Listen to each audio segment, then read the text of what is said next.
is behind, the world ahead. Pippin's song was something that was devised while we were shooting the film. There was originally in our script no song there. It was just going to be dialogue and looks and done with the cutting and the music. But Philippa Boyens had gone out partying with the actors one night. They decided they were going to do some karaoke, and it was at that dinner that I actually heard some of the actors singing. It was the very first time really that I'd heard Billy sing. I'd heard him sing the Scottish national anthem at Elijah's Thanksgiving party in Queenstown, but and I thought, wow, that's a good voice. But then when I heard him doing Delilah, I think it was, I thought, wow, this guy can really sing. I'd always wanted to use the line from the book where Denethor asks Pippin for a song. Can you sing, Master Hobbit?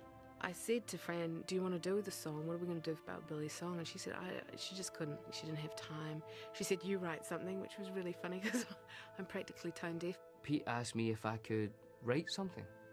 And I said, well, yeah, I'll have a go. And they gave me what they wanted the words to be, which is a poem from The Fellowship. And he said, when? And I said, well, you're shooting it tomorrow, I think it was.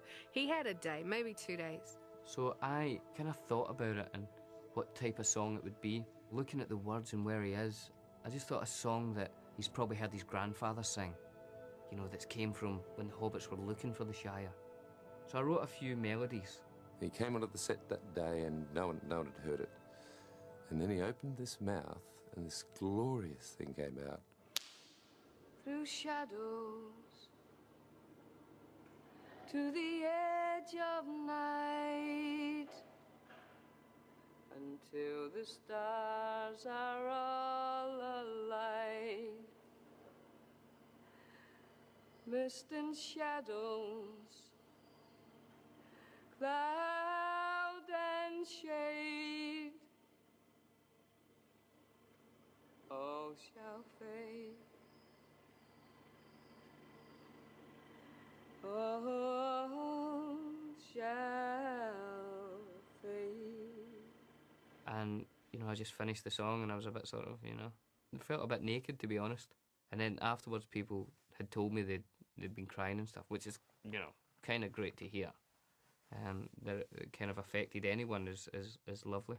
And that's the way that this song was born. It was one of those ideas that really came only a matter of days before we actually shot the scene. And we got to record it in Abbey Road Studios in London.